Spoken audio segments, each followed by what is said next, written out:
نکل گئی۔ کشمالہ بازگاہ کی کیفیت سمجھ گئی، وہ سمجھ گئی تھی کہ اس کو تبریز خان کی یاد بہت شدت سے آئی ہے۔ کشمالہ نے علیشا کو دیکھا جو جاتی ہوئی بازگاہ کو دیکھ رہا تھا۔ لو ایک اور چکھو۔ کشمالہ نے ایک اور گرم کباب پلیٹ میں رکھا۔ چکھن دے وچ 3-4 کھا گیا تے بعد روٹی کی نہیں کھانی، لیکن جہاں جس گھر میں 30 روٹیاں بنتی ہیں ناشتے میں تو وہ تو کھا سکتے ہیں بھائی۔ ٹیبل پر سب جمع تھے۔ دائم خان نے خود علیشا کی پلیٹ میں بریانی نکال کر دیا، خود ہر شے اس کے آگے کے پیش کر رہا تھا، سلاد، رائت اور فنگر فش۔ علیشا کو اس آؤ بھگت پر اس قدر آؤ بھگت پر شرمندگی سی ہونے لگی۔ یار کھاؤ، بہت مزیدار سی لگ رہی ہے دیکھنے میں، سچی مجھے تو صبر کرنا مشکل ہو رہا ہے۔ دائم خان نے تبصرہ بریانی پر کیا تھا۔ دائم خان بہت ہی دیوانہ لگتا بریانی دا۔ اوکے، علیشا نے ہلکے سے مسکرا دیا۔ اس نے بریانی کا چمچہ بھر کے منہ میں ڈالا اور چٹپٹی پرانس بریانی کا ایک بائٹ اس کے حلق تک جیسے آگ تو لگا گیا۔ نہ ختم ہونے والی کھانسی کا پھندا سب کو پریشان کر گیا۔ سب نے اپنا کھانا چھوڑ دیا۔ سبھی کو علیشا کی فکر لاحق ہوگی۔ علیشا کی حالت میں آنکھیں خراب ہوگی تھیں، سبز آنکھوں سے تیزی سے پانی بہنے لگا۔ بازگاہ کو یاد ہے کہ علیشا تیز مرچوں سے سخت الرجک ہے۔ وہاں ویلی میں زبیرہ جان سے پتہ چلا کہ علیشا مرچوں سے پرہیز کرتا ہے، اس لیے صرف اس کے لیے بہت کم مرچوں والا کھانا الگ سے بنوایا جاتا ہے۔ وہ سلاد شاہ کی طرح چٹپٹے کھانے کا عادی نہیں تھا۔ بازگاہ جانتی تھی کہ اس کا کیا علاج ہے، کیونکہ اکثر یہ تبریز خان کے ساتھ ہو جاتا تھا۔ کبھی کبھی تو تبریز خان صرف اس کو ستانے کے لیے ایسا کرتا ہے، مگر جو وہ کرتی تبریز خان اپنی اس حرکت سے باز آ جاتا، بلکہ دونوں کانوں کو ہاتھ لگاتا۔ وہ نہایت کوئی کڑوی جڑی بوٹی کو گرم پانی میں ملا کر آدھا گلاس پانی اس کو پلا دیتی اور پھر تبریز خان کی شکل دیکھنے والی ہوتی۔ دائم خان تو خوب ریکارڈ لگاتا، بلکہ چھیڑتا کہ اور کھا لے، جس پر تبریز خان سوائے گھورنے کر کچھ نہیں کرتا تھا۔ یہی حال علیشا کا تھا، اس کی شکل دیکھنے والی تھی۔ دائم خان نے اس کڑوی جڑی بوٹی کو نیم گرم پانی میں ملا کے وہ آدھا گلاس اس کو پلا دیا۔ علیشا کی کھانسی رک چکی تھی، مگر اس آدھے گلاس پانی نے اس کے اندر تک کڑواہٹ سے گھول دی تھی۔ بیٹا کیسی طبیعت ہے؟ آگا اکبر خان کو بہت فکر ہوگی، سبھی اپنا اپنا کھانا چھوڑ کے علیشا کو دیکھنے لگے تھے۔ بابا جان ٹھیک ہوں، ایکچولی میں مرچوں سے پرہیز کرتا ہوں۔ علیشا نے بریانی کی پلیٹ آگے کھسکا دی۔ اب شرمندگی کی باری آگا اکبر خان کی تھی، کیونکہ انہوں نے اس پرانس بریانی کی تعریف میں زمین آسمان کے قلابے ملا دیے تھے۔ بیٹا بازگاہ آپ کو خیال کرنا چاہیے تھا کہ علی بیٹے مرچوں والے کھانے سے پرہیز کرتے ہیں۔ آگا اکبر خان نے وہی کھڑی بازگاہ کو دیکھا۔ آئی ایم سوری بابا جان، میرے ذہن میں نہیں رہا۔ شرمندگی تو اس کو خود بھی ہو رہی تھی، وہ پہلی بار اس کے گھر شادی کے بعد بطور مہمان آیا، وہ کسی مہمان نوازی سبھی کے لیے شرمندگی کا باعث تھی۔ It's okay. تبریز خان نے مزید شرمندگی سے بازگاہ کو باہر نکالا، حالانکہ اس کو بھی اچھا نہیں لگا تھا کہ اس کی کھانے کی ٹیبل پر کسی مہمان کے ساتھ ایسا، مگر اب کیا کیا جا سکتا ہے۔ دائم، تبریز خان نے دائم خان کو ہلکے سے پکارا۔ جی تبریز لالا، علی کو کچھ اور سرو کرو، ورنہ بازار سے جلدی سے کچھ آرڈر کرو۔ ارے نہیں، میرا بھی کچھ دل نہیں چاہ رہا کھانے کو، آپ لوگ پلیز پریشان مت ہو، میں تھوڑی دیر میں کچھ کھا لوں گا۔ علیشا نے جلدی سے منع کر دیا، کیونکہ اس جڑی بوٹی والے پانی کے بعد تو اس کا دل کھانے سے ویسے خراب ہو چکا تھا۔ پوری کی پوری تبریز خان کی حرکتیں تھیں، اس کی سبھی کو تبریز خان کی شدت سے یاد آئی، مگر وہ تبریز خان تھا جس کو بازگاہ اماں جان اور بابا جان سے مل کر کھانا کھلاتی، اور یہ علیشا ہے جو اس کے لیے ناقابل نفرت کے ساتھ ساتھ ناقابل برداشت بھی ہے۔ بازگاہ نے نفرت سے منہ پھیرنا ہی چاہا کہ نظر بابا جان پر ٹھہری۔ ان کو دیکھ کر وہ کس قدر خوش تھے، کس قدر چہک رہے تھے، جیسے کھوئی ہوئی زندگی مل گئی ہو، جیسے آب حیات مل گیا۔ ان کی آنکھوں اور چہرے پر جو خوشی کی رمق تھی، تو وجہ یہی تھی کہ وہ یہ سمجھتے تھے وہ علیشا کے ساتھ بہت خوش ہے، اس نے اپنی یہ زندگی قبول کر لی ہے، اس کا ساتھ قبول کر لیا، مگر اصل حقیقت تو کچھ اور ہی تھی جو صرف وہی جانتی تھی۔ تو کیا ضروری ہے کہ وہ اپنے رویے، اپنے برتاؤ سے یہ ظاہر کرے کہ نہ تو علیشا کو دل سے قبول کر پائی ہے اور نہ ہی اس کا ساتھ؟ وہ علیشا سے نفرت کے سوا کچھ نہیں کر سکتی۔ آپ ایسا کریں، کچھ میٹھا کھا لیں، منہ کا ذائقہ کچھ بہتر ہو جائے گا۔ بازگاہ نے دل پر پتھر رکھ کے صرف اپنے گھر والوں کے خیال سے اس کو یہ سب کرنا پڑ رہا تھا۔ اس نے فروٹ رائفل نکال کر پیالی اس کے آگے رکھی۔ علیشا نے بہت چونک کر بازگاہ کو دیکھا، اس کے چہرے اور آنکھوں میں جو سختی اور برمی تھی وہ صرف علیشا ہی دیکھ سکتا تھا، مگر اس کے لیے یہ بھی خوش آئند بات تھی کہ بازگاہ کو اس کی فکر ہے، اس کی پرواہ ہوئی ہے۔ علیشا نے فروٹ رائفل کھا لیا تھا، مگر کھانا کھانے کو فی الحال منع کر دیا۔ بیٹا بازگاہ، آپ کو دھیان دینا چاہیے تھا، مجھے آپ سے ایسی لاپرواہی کی امید نہیں تھی۔ آگا اکبر خان کو بالکل بھی اچھا نہیں لگ رہا تھا کہ سب کھا رہے ہیں کھانا اور علیشا نے کچھ بھی نہیں کھایا۔ اٹس اوکے بابا جان، میں کچھ دیر میں کھا لوں گا، علیشا نے دھیرے سے کہا۔ علی بھائی آپ یہ ٹرائی کریں، فنگر فش، اس میں بالکل مرچی نہیں ہے۔ نابے نے فرائی فش کی ٹرے اٹھا کے علیشا کی سمت بڑھائی۔ ہاں علی یہ کھا لو، کشمالہ نے کہا۔ اس کو خود بھی بہت شرمندگی ہو رہی تھی، علیشا اس کا خالہ سا چھوٹا بھائی تھا اور اس کو خبر نہیں تھی وہ مرچیں بہت کم کھاتا ہے۔ ہائے میرے رشتہ داروں میں نہیں پتا، ایڈی شرمندہ نہ ہو تو کشمالہ، میں بھی مرچیں بہت کٹ کھانی ہیں۔ علیشا کو ان لوگوں کے اسرار پر ندامت ہونے لگی، وہ اتنا ہی چاہتا تھا کہ وہ لوگ اس کی وجہ سے پریشان ہوں۔ اوکے لائیں، علیشا نے مسکراتے ہوئے نابے سے فرائی فنگر فش کی ڈش لے لی اور دوسری پلیٹ میں اس کے چند پیس نکال لیے۔ آگا اکبر خان کے چہرے پر سکون سا آ گیا۔ علیشا ان کے گھر کا آج اسپیشل مہمان تھا اور مہمان کو تکلیف و بلائی کہاں برداشت تھا ان سے، یہ ان کے لیے باعث شرمندگی تھی۔ بس نخرے دکھانے آتے، اپنی اہمیت جتانے کا شوق ہے۔ بازگاہ نے بڑبڑاتے ہوئے نہایت تپ کر اس کو دیکھا، اس کی یہ بڑبڑاہٹ دھیمی سی سرگوشی علیشا کی سماعت سے محفوظ نہیں رہ سکی۔ جہاں علیشا کی مسکراہٹ گہری بھی، وہیں نابے نے نہایت چونک کر بازگاہ کو دیکھا۔ بازگاہ کا انداز، اس کا لب و لہجہ، تو کیا بازگاہ ابھی تک علیشا کے ساتھ ایڈجسٹ نہیں ہو سکی؟ لنچ بہت اچھے ماحول میں کیا گیا، مگر نابے نے بازگاہ کے چہرے اور آنکھوں میں علیشا کے لیے بیزاری کوفت ضرور نوٹ کر لی تھی۔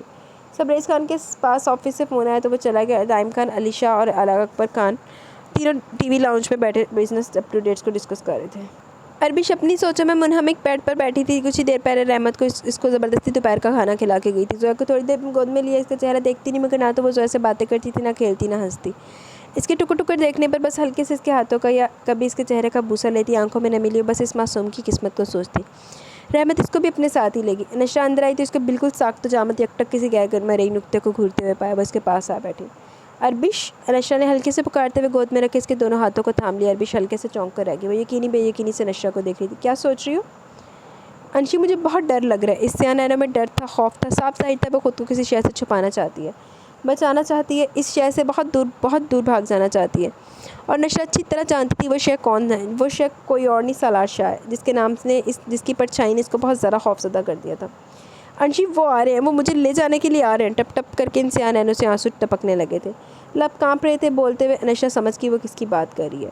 نہیں اربش، وہ یہاں نہیں آئیں گے، رائب نے مجھ سے کہا ہے کہ وہ یہاں نہیں آ سکتے، تو تمہیں لے جانے کا تو سوال ہی پیدا نہیں ہوتا۔ نشہ تھوڑا سا مزید آگے کھس کے اس کے بہتے آنسوں کو اپنے ہاتھوں سے صاف کیا۔ مگر ان کا رات میں فون آیا تھا، انہوں نے مجھ سے خود کہا ہے کہ وہ یہاں آئیں گے اور مجھے لے جائیں گے، گڑیا کو لے کر جائیں گے۔ اس کا رواں رواں کپ کپ آ رہا تھا، نسوں میں لہو کی جگہ خوف دوڑ رہا تھا۔ سالار شاہ نے جو کچھ اس کے ساتھ کیا تھا اس میں مزید برداشت کرنے کی ہمت نہیں تھی۔ رات میں فون آیا تھا، مگر کب؟ میں تو کتنی دیر تک تمہارے پاس ہی تھی۔ نشہ نے الجھتی مگر سوالیہ نگاہوں سے اربش کا زرد چہرہ دیکھا۔ جب تم چلی گئی تھی انہوں نے رحمت بوا کو فون کیا تھا۔ اس کے لہجے میں گزرتے دنوں کا درد چیخ رہا تھا۔ نشہ نے تعصب بھری نظروں سے اس کو دیکھا، مگر اس کو رائب ملک پر بھی پورا بھروسہ اور یقین تھا کہ وہ اس کی بہن کے ساتھ کچھ بھی غلط نہیں ہونے دے گا۔ اچھا چپ ہو جو، میں رائب سے بات کرتی ہوں، وہ بات کریں گے سالار سائیں سے۔ اس نے اربش کو گلے سے لگا کے اس کے بالوں پر بوسہ دیا۔ اربش کو ہلکی سی امید تو ہوئی کہ مگر دل میں یہ اہم بھی تھا کہ کیا وہ رائب ملک کی بات سنیں گے۔ سالار شاہ کی طاقت اس کے رسول اور سوکھ اگر وہ نہیں جانتی تو ان تک مطمئن ہو جاتی۔ کشمالہ آپ ایک بات پوچھوں؟ علیشہ کچن میں کشمالہ سے بات کرنے آیا، جو شام کی چائے اور سنیکس کا انتظام کری تھی۔ آغا اکبر خان عصر کی نماز پڑھنے مسجد چلے گئے تھے۔ دائم خان کی کوئی ضروری کال آ گئی تھی تو علیشہ یہاں کچن میں کشمالہ کے پاس چلا ہے۔ بازگاہ اور انابے روم میں تھی۔ حال ہی پوچھو؟ وہ کچھ کٹلٹس فرائی کر رہی تھی، ساتھ پلیٹوں میں چپس، نمکو اور بسکٹ بھی نکال رہی تھی۔ انداز کافی مصروف تھا۔ پہلے سوچا کہ اس کو کشمالہ سے پوچھنی چاہیے یہ بات یا نہیں۔ کشمالہ نے خاموش کھڑے کچھ سوچتے ہوئے علیشہ کو دیکھا۔ علی؟ اس نے علیشہ کے چہرے کے آگے ہاتھ لہرایا۔ جی؟ وہ چونک کر رہ گیا۔ پوچھو نا، کیا پوچھنا سوچتے ہو؟ سوچنے لگے۔ کشمالہ پی، سبریز لالا کو ہم سے کوئی شکایت ہے کیا؟ اب چونکنے کی بارش کشمالہ کی تھی۔ اس نے حیرت زدہ نگاہوں سے علیشہ کو دیکھا، جس پر علیشہ کا شک یقین میں بدل گیا کہ یقیناً کوئی بات ہے، اب تو وہ جان کے رہے گا۔ بتائیے نا کشمالہ پی، کیا بات ہے ایسی؟ سبریز لالا کا مزاج اتنا سرد کیوں تھا؟ ان کی نگاہوں میں خفگی ایک ناراضگی سی دیکھی ہے، یا میرا وہم ہے، یا پھر ان کا انداز ہی مستقل ایسا ہے۔ اب جب علیشہ نے یہ سب نوٹ کر لی تو کیا چھپانا؟ اصل میں سبریز کو تم سے نہیں سالار لالا سے شکایت ہے، اس نے جھجکتے ہوئے لہجے میں کہا۔ سالار لالا سے؟ اس نے نہ سمجھی سے کشمالہ کو دیکھا۔ وہ سمجھ نہیں سکا سبریز خان کو سالار شاہ سے کیا اور کیوں شکایت ہے، مگر ان کو سالار لالا سے کیا شکایت ہے؟ کیونکہ جہاں تک میرا خیال ہے سالار لالا اور سبریز لالا کی کبھی نہ تفصیلی بات ہوئی ہے اور نہ ہی کبھی تفصیلی ملاقات ہوئی ہوگی۔ وہ وجہ جاننا چاہتا تھا۔ سبریز کو اربش کے بارے میں سب کچھ پتہ چل گیا، جو بھی سالار لالا نے اربش کے ساتھ کیا۔ کشمالہ کے چہرے پر جو بھی تھا، اس نے علیشہ کو بھی بہت شرمندہ کیا۔ مگر کشمالہ بھی وہ سب تو غلط فہمی کی بنیاد پر ہوا تھا نا، مگر اس غلطی کا خمیازہ بھی تو اربش نے بہت بھاری بھگتا نا۔ آہو تہاڈی غلط فہمیاں ہو گئی تو کوئی جان تو گیا، لاکھ دلانا تہاڈی غلط فہمیاں تے۔ لہجہ تو بہت عام تھا، مگر بات دل کو لگی، یہ غلطی تھی جس کا خمیازہ اربش نہیں بھگتا تھا۔ قصور نہ ہوتے ہوئے بھی قصوروار قرار دے دی گئی، جس کی سزا اس کو بہت بھیانک ملی۔ سالار شاہ نے سختی اور زیادتی کانوں سے سنتا تو شاید یقین نہ کرتا، مگر سب اپنی آنکھوں سے دیکھا تھا اس نے۔ بازگاہ جانتی ہے اربش کے بارے میں؟ اس نے جانچتی نگاہوں سے دیکھتے ہوئے ہلکے سے پوچھا۔ جہاں تک میرا خیال ہے سرسری سے جانتی ہے، مگر آپ فکر مت کریں اور سبریز لالا کو بھی کہیے حویلی میں بازگاہ کے ساتھ معمولی سی بھی ناانصافی نہیں ہوگی، کوئی تکلیف کوئی دکھ نہیں پہنچے گا، اس کی خوشیوں کی ضمانت میں آپ کو دیتا ہوں۔ رہا سوال سالار لالا اور اربش بھابی کا، وہ سب سالار لالا خود دیکھ لیں گے، اور مجھے پوری امید ہے انشاءاللہ بہت جلد اربش بھابی حویلی میں آئیں گی۔ سالار شاہ لالا خود جا کر ان کو اور گڑیا کو لے کر آئیں گے، مضبوط لہجے میں جتاتے ہوئے کہا۔ انشاءاللہ، کشمالہ نے بھی دل سے کہا۔ چلو میں چائے نکالوں، تم چل کر ہال میں بیٹھو۔ علیشہ کی باتوں سے کچھ سکون ملا، اس کے دل کو یقین بھری اور مسکراتی نظروں سے اس نے علیشہ کو دیکھا۔ نابے بھابی، میں اگر کوشش بھی کرنا چاہوں تو بھی علی کی طرف ہاتھ نہیں بڑھا سکتی، مجھے علی سے نفرت ہے، میرے اور ان کے بیچ نفرت کا رشتہ بس، اس کے علاوہ میں اور کوئی رشتہ ان سے نہیں رکھنا بھی نہیں چاہتی۔ بازگاہ کی بدامی آنکھوں میں علیشہ کے موجود نفرت نے نابے کو چونکائی تو دیا۔ وہ ڈر کی بازگاہ کی شدید نفرت کوئی نقصان ہی نہ پہنچا دے۔ مگر کیوں بازگاہ؟ علی بھائی بہت نائس ہیں، وہ تمہیں بہت خوش رکھیں گے، تم ایک بار ان کی طرف بڑھو تو ان کے دل میں جھانکو۔ نہیں نابے بھابی، میں نے صرف تبریز سے پیار کیا، اس کا ہاتھ تھاما اور ان کے ہی دل میں جھانکا، اس کے علاوہ میں تصور بھی نہیں کر سکتی تبریز سے میں بھولے سے بھی بے وفائی کروں۔